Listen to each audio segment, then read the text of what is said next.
G'day and welcome back to the Not So Weekly news for May 2022. Gets more erratic by the day, doesn't it, this weekly news thing? And obviously the first thing I want to talk about today is the Fatshark Digital system. And there's been so much speculation. I've speculated on this channel, I've speculated on XJet, and everybody's speculating because it's the thing to do when you don't know what's going on, make stuff up. And so I've decided I don't care. I'm not going to speculate anymore because there's no point to it. It's not going to change anything. Does it really matter whether it's DJI in a different wrapper or whether it's something completely new? In terms of what you're going to be able to do with it, it probably doesn't because it looks functionally equivalent to DJI in so many ways. I think we should just back off. Don't worry about it so much. Just really don't worry about it. Wait till the product hits the shelves. Wait till people like myself and Madstech have tried it, tested it, put it on the bench, opened it up, look deep inside, then make a purchasing decision based on what's there, not what's promised, not what's demonstrated at an event where no one can actually really look inside. Just don't worry about that stuff. It'll happen when it happens, if it happens. And I think we won't see anything that's going to be, ready to ship for at least 3 months. So it's probably not going to be until the end of summer in the Northern Hemisphere. In the meantime, grab whatever you got, go out and fly your socks off. I'd be doing that today, but it's raining outside. It's being down, which is why I'm here and the lighting is so poor. But yeah, that's it. So there's only one other thing that's cropped up, and that's Ian from Madstech. He sort of harkened back to what I said on this channel originally, that maybe this is a separately developed ASIC. Maybe that's what's going on here. But rather than having a company come along and design the ASIC and take it to an ASIC manufacturer and have it made for them, perhaps the thing is, I said I wasn't going to speculate, but here we go. Perhaps what's happened here is that an ASIC manufacturer, it's one of the companies that makes these specialist application-specific chips. Maybe they've looked at the drone market and said, whoa, that's a very big market. We already make stuff like, some of these ASIC manufacturers, they make DVR chips for, the little DVR in your goggles, the DVR, the little separate DVRs that we used to get. That's the sort of chip maker we're talking about. Maybe they looked at this and said, well, we've got H.265 technology that we can use, and we could make one of these equivalent to the P1 chip ourselves, design it ourselves, make it, and then go and flog it to anyone that wants to buy it. Now, it's not uncommon in the ASIC industry. Companies go out and they'll just make a chip on the expectation that it will meet a demand and people will buy it.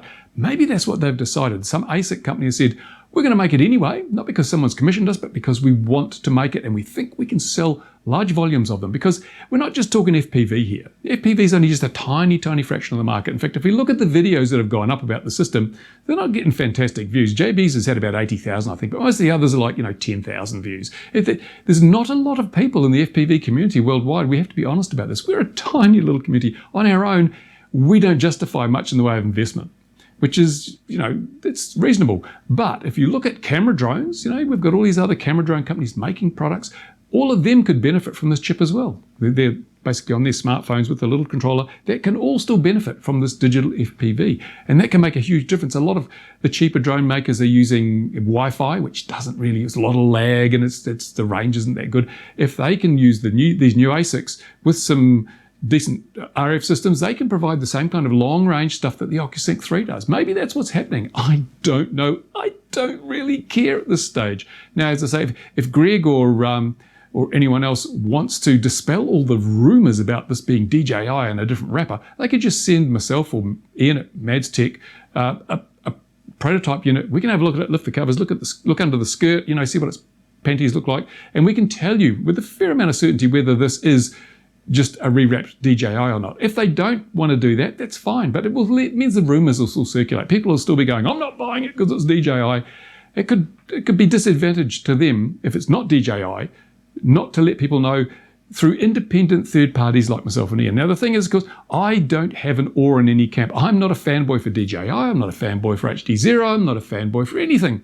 And I don't have links in the description that I make money out of. So I have no allegiances. I am totally objective when it comes to this thing. If it's DJI, I'll tell you. If it's not DJI, I won't tell you. And you can trust, obviously you can trust me because I have nothing to gain either way. I mean, I've got Fatshark goggles, I've got SkyZone goggles, I've got HDZero receiver, I've got the whole DJI, I've got the whole lot. So it doesn't matter. I'm not aligned. I have no allegiances to anybody except you guys watching the video. You're my primary customer, so to speak. You're the people that I owe a debt of honesty to, and that's what I will always provide, the honest outlook, the honest review, the honest opinions. There we go.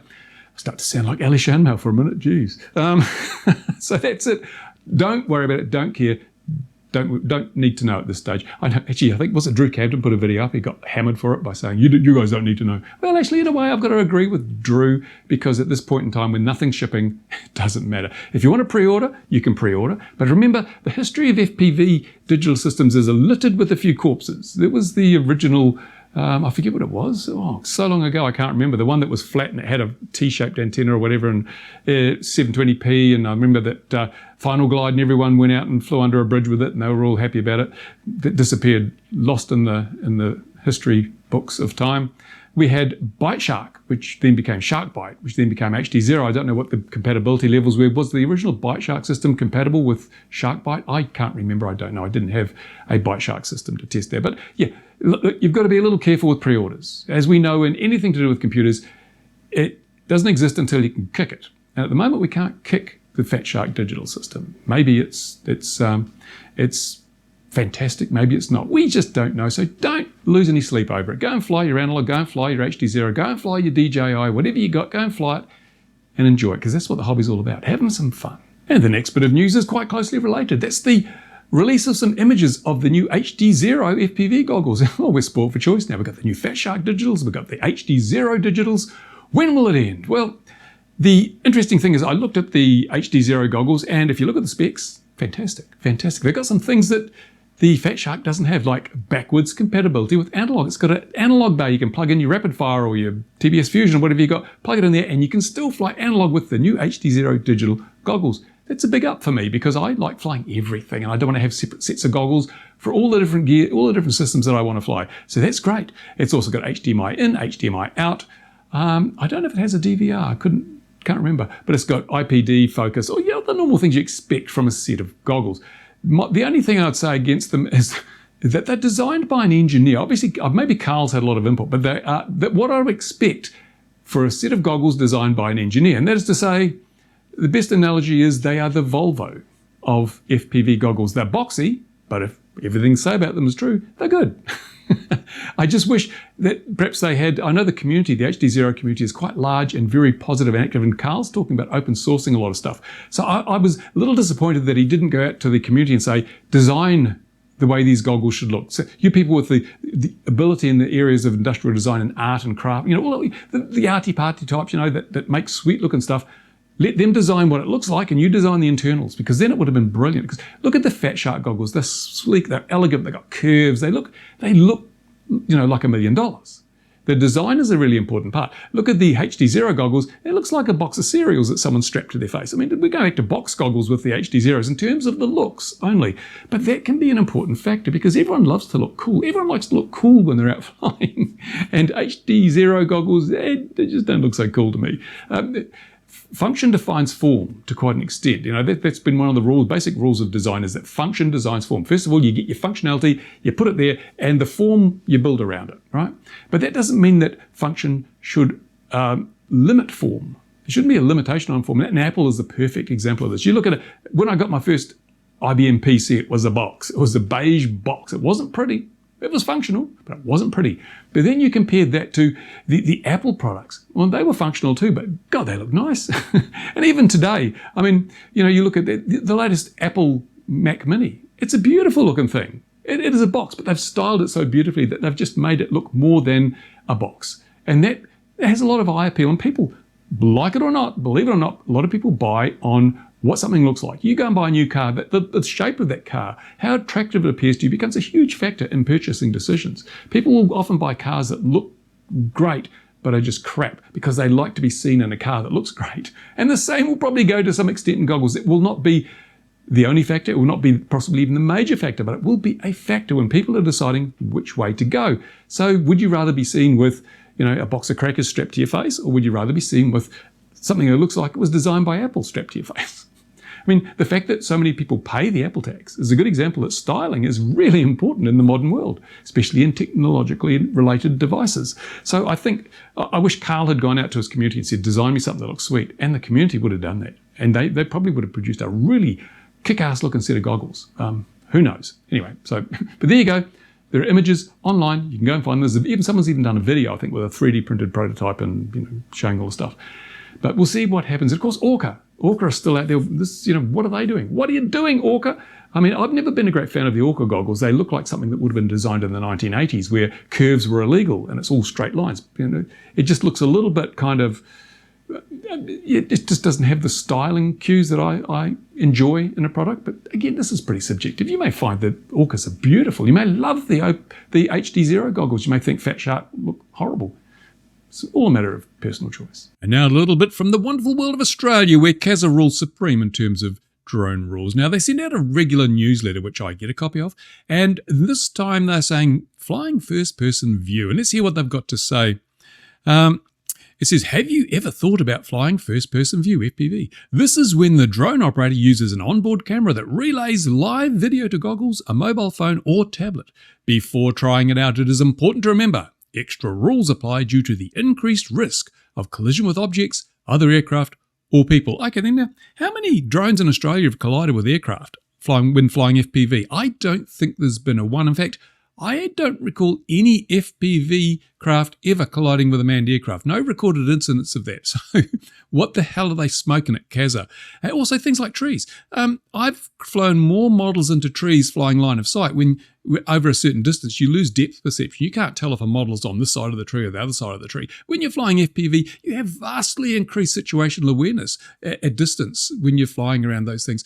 And I've never flown an FPV model into a person, but I have, unfortunately, from time to time, hit people with my line of sight models, albeit just gliders when I'm messing around. No one's ever been injured, but it shows that the CASA do not understand what they're regulating. This is bullshit. This is just a lie. And this is turning into a rant, isn't it? But it just speaks to the problems that they have in Australia, because you realise that in Australia, you have to get permission to fly FPV. It's not an entitlement. There's no legal provision for you to fly FPV except under a couple of cases. Let's take a look. Let's learn more. Let's go to the CASA website.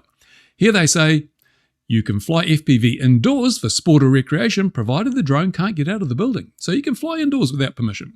You do not need CASA approval. How big of you, CASA? However, if you want to fly FPV outdoors, you must either be a member of a model aircraft association that has approval to fly FPV, or apply for CASA approval to fly FPV recreationally. Seriously?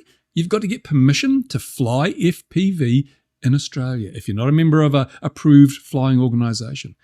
That's unbelievable. Unbelievable. When you consider how safe FPV is. Of all, I don't think I've heard of a single, well, certainly no deaths associated with FPV or a single major injury associated with FPV. We've had injuries with the line of sight crowd. We've had the helicopter took someone's head off.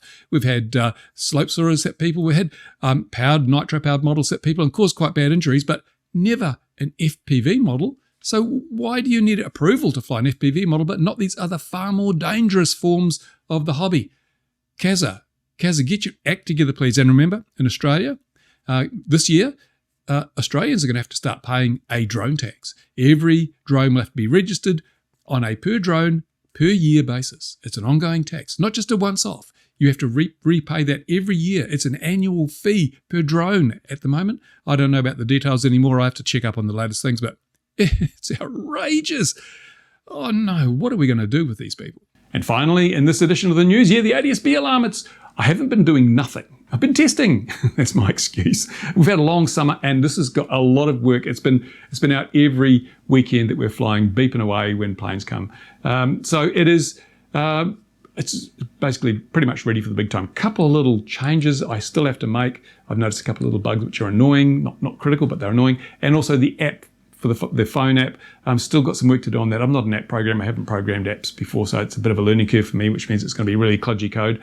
And I only have Android. I don't have Apple. After speaking about Apple so effusively, I don't have an Apple phone to do the development. I don't have an iPhone. So I'll be an Android app first. But hey, once I put up the basic stuff on the GitHub, people I'm sure will write an Apple version. It's not hard. It's not rocket surgery or brain science. It's all pretty straightforward. But one thing I am doing with this is Raspberry Pis are hard to get. Chip shortage, supply chain things.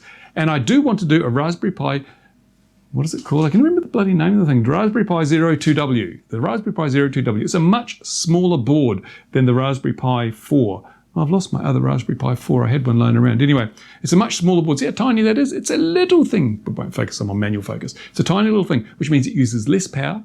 You can put it in a smaller box, which is handy if you want to have even stuck in your pocket. Much more practical for the ADSB Alarm. And so I'm doing a version of that. I'm optimizing the code a little. It's not quite as powerful as the Raspberry Pi 4, but it's powerful enough. So I've optimized a bit of the code so it runs nicely on here. And I'll be doing a 2W version and a Raspberry Pi 4 version. But what I want to do is at this stage, I've got a couple of spare Raspberry Pi 4s and SDR dongles and so forth. So I can build up a couple of complete ADSB alarms, which I want to ship to people somewhere else in the world. So you guys can try them out, tell me what you think, give me some feedback, and show other people the whole concept. So I need to work out a way to decide who's going to get these things. Who are we going to give these to? Who's most deserving or can use them to the best effect.